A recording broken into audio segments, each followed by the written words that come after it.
राष्ट्रगाथा channel पर आने वाले सभी श्रोताओं को, दर्शकों को मेरा सादर सप्रेम नमस्कार। इस चैनल के माध्यम से मैं पिछले 190 वर्ष का 1757 से 1947 तक का नेताजी सुभाष चंद्र बोस तक का वो इतिहास, जिन क्रांतिवीर वीरांगनाओं ने अंग्रेज की सशक्त सरकार को चुनौती दी, सशस्त्र चुनौती दी, कुर्बान हो गए, बलिदान हो गए, मर खप गए, खत्म हो गए, आहूत हो गए, सर्वस्व निछावर कर दिया। ऐसे इन्हीं 190 वर्ष का ही इतिहास आपके लिए ला रहा हूँ।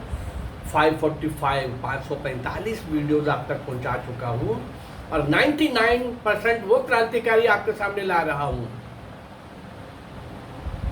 जिन्होंने भारत माँ की स्वतंत्रता के लिए अपने आप को पूरी तरह से मिटा दिया, लुटा दिया। भारत माँ की गुलामी की बेड़ियां काटने के लिए खुद कट गए। क्या क्या हुआ, घोर अत्याचार भी सहे, डटे रहे, और जो असल में देश की आज़ादी के दीवाने थे, परवाने थे, मस्ताने थे और वीर क्रांतिकारी, वो लोग जो जान हथेली पर रख करके देश की आज़ादी के लिए लड़ मर रहे थे, बलिदान हो रहे थे, उनका नाम कहीं इतिहास में नहीं आया। ऐसे ही वो 99% जो मैंने आपको अज्ञात असंख्य वीर वीरांगनाएं, नायक नायिकाएं आपके सामने प्रस्तुत की हैं, आज उसी एक लंबी श्रृंखला के साथ चार नाम आज और जुड़ रहे हैं। कहने को चार हैं, वैसे तो इसी एपिसोड में देखोगे कितने हैं।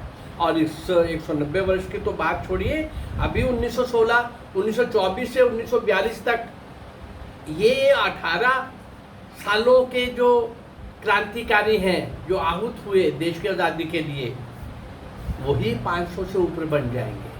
चलिए, आज जिन महान क्रांतिवीरों को मैं आपके सामने ला रहा हूं, 3 नायक और 1 नायिका। श्री सूर्य सेन, मास्टर सूर्य सेन के नाम से मशहूर थे, कमाल के क्रांतिकारी। उनके मैं कई एपिसोड अलग से भी दे चुका हूं, पर ये इस एपिसोड का महत्व और अलग तरह का है। श्री सूर्य सेन, श्री उपेंद्र भट्टाचार्य, सुश्री कल्पना दत्त और श्री तारकेश्वर दस्तीदार। आइए देखें जरा ये 4 लोग भारतीय स्वतंत्रता के लिए कौन सा ऋण चुका रहे थे, सब कुछ कैसे दांव पर लगा करके शेरों की तरह धाड़ रहे थे। आइए चलते हैं, इनको जानने के लिए उस यात्रा पे निकलते हैं। क्रांतिकारी सूर्य सेन, मास्टर सूर्य सेन के नेतृत्व में उनके साथी क्रांतिकारियों का एक दल दिसंबर 1928 में कलकत्ता में आयोजित भारतीय राष्ट्रीय कांग्रेस के 43वें अधिवेशन में भाग लेने के लिए चटगांव से कलकत्ता जा पहुंचा। ये दल, इनका कांग्रेस से कोई संबंध नहीं था, लेकिन इस बार पहुंचे, बात कुछ और थी भाई। आइए जरा जानते हैं क्या था ऐसा। नेताजी सुभाष चंद्र बोस के आह्वान पर अपनी क्रांतिकारी गतिविधियां कुछ देर के लिए बंद करके ये लोग कांग्रेस के सदस्य बन गए। नेताजी को देखकर, नेताजी को सुनकर नेताजी की चर्चा हो रही थी। नेताजी सुभाष चंद्र बोस निकल पड़े थे देश विदेश में। सुभाष बाबू आ रहे हैं, सुभाष बाबू की अध्यक्षता है वहां पर, और थोड़ी देर के लिए अपने साथियों को बोला भी गतिविधियां बंद करो, सदस्य बन जाओ, सुभाष बाबू के साथ मिलकर काम करके देखते हैं क्या होता है। सुभाष बाबू उन कांग्रेसियों की तरह नहीं है, वो कुछ और ही है, चलो देखते हैं जाके क्या होता है। ऐसा करके वो वहां पहुंच गए, वो सदस्य बन गए उसके। कांग्रेस के कलकत्ता अधिवेशन की नवीनता क्या थी? अलग से था भाई। क्या नवीनता थी? वो ये थी कि सैनिक गणवेश में सज्जित 7,000 सैनिकों के यूनिफॉर्म में, गणवेश में एक वहां पर अपने इस 7,000 सैनिकों के एक दल ने अपने general officer commanding Subhash Chandra Bose के संचालन में सैन्य प्रदर्शन किया। वो जो शोभा यात्रा नगर में निकलती है बड़ा प्रभावशाली था। माहौल का, वातावरण का, एनवायरनमेंट का बहुत असर होता ही है भाई। मुझे याद है अच्छी तरह से, मैं जब सबसे पहले घर में नेताजी सुभाष चंद्र बोस की फोटो देखी थी, संघ का संसद बाद में बना, पर मेरे दिमाग में कुछ आने लग पड़ा था कि मुझे भी ऐसा बनना है। उसके लिए थोड़ा सा कुछ 1-2 कहानियाँ छोटी छोटी सुनी हुई थी, तो वो यूनिफॉर्म मुझे अट्रैक्ट करती थी। ऐसे ही ये सैनिक दल का देख करके, वो प्रदर्शन देख करके, वो शोभा यात्रा देख के, और मैं जब संसद बना संघ का तो 100 मील की स्पीड से चल पड़ा, क्योंकि मुझे वो एनवायरनमेंट वैसा ही लगा था।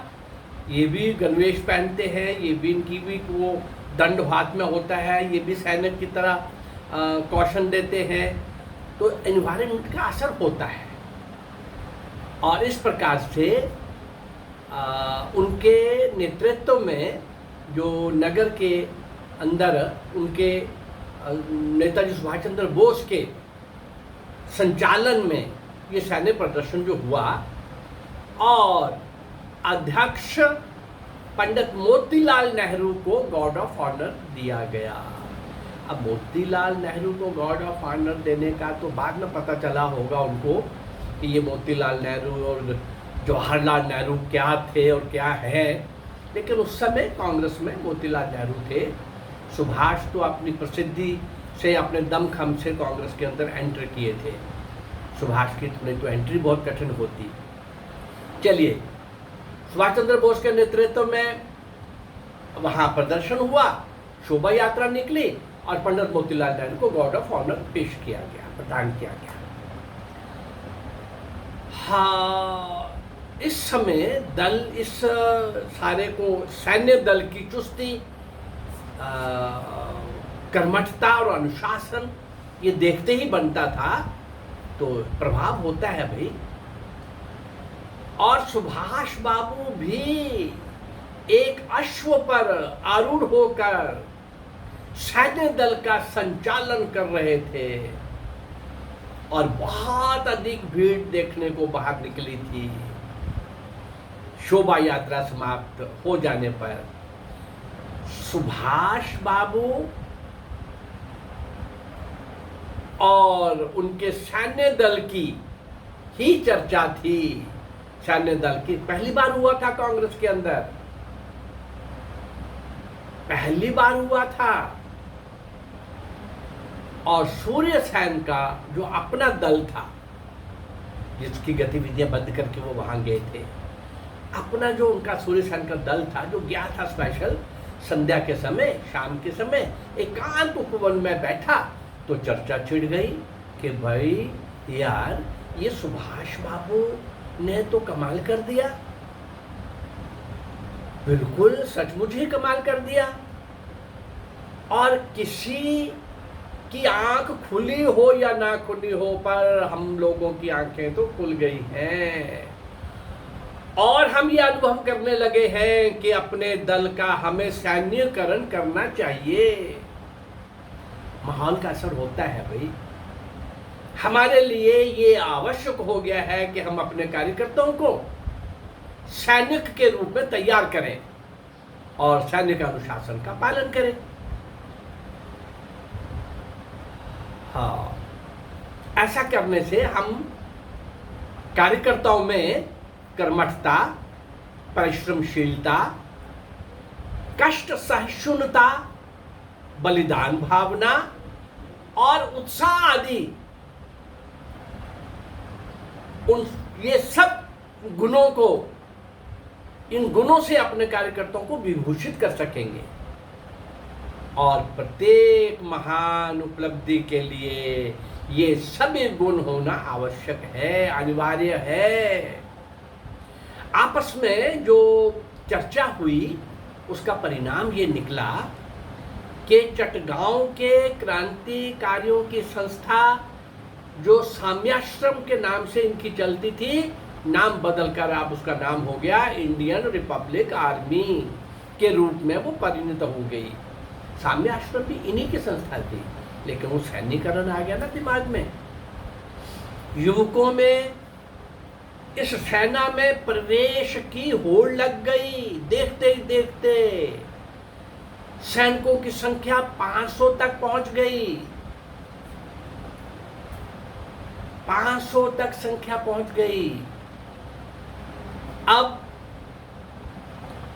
ये सब आगे काम बढ़ रहा था, लेकिन इस सारे आर्मी के लिए और भी कुछ चाहिए था, परंतु इस आर्मी के जो संगठन, जो आदर्श थे, वो थे संगठन, साहस और बलिदान। क्रांतिकारी क्षेत्र में उतरने से पहले मास्टर सूर्य सेन एक लोकप्रिय अध्यापक थे। चटगांव के एक स्कूल में अध्यापक होते हुए वो चटगांव में ही रहते थे और सभी गतिविधियों में भाग लिया करते थे, सांस्कृतिक, सामाजिक, आर्थिक, नाट्य शास्त्र के अंदर भी लगे रहते थे, गायन में भी। और इसलिए चटगांव के वो एक तरह से चेतना के केंद्र बन गए थे, प्रसिद्ध हो गए थे। नगर के सभी लोग उन्हें प्यार से मास्टर दा कह करके पुकारते थे। सूर्य सेन को मास्टर दा कह करके पुकारते थे। हर जगह वो अवेलेबल, हर जगह वो लीड कर रहे हैं, हर जगह एक्टिवली सक्रियता के साथ वो खड़े हैं। कुछ दिन पश्चात सूर्य सेन ने अपनी नौकरी छोड़ दी, मास्टर सूर्य सेन ने, और क्रांतिकारियों का संचालन, क्रांतिकारी गतिविधियों का पूरी रूप से संचालन करने लगे। पहले भी वो थे ही। इंडियन रिपब्लिक आर्मी की स्थापना के पश्चात अब हथियार जुटाना था, तो कई प्रकार के हथियारों की व्यवस्था हो गई, लेकिन सूर्य सेन की योजना अनुसार केवल सदस्य परिवारों से ही 40,000 रुपये एकत्र करके वहां एक सैन्य कोष बनाया गया। नहीं, पहले हम अपने परिवारों से लेंगे, और उनको सैनिक कोष स्थापित करके सैनिक तैयारियां पूरी करने में, जो भी युद्ध के लिए चाहिए होता है लड़ने के लिए, वो सब तैयारियां पूरी करने में करते हुए एक दिन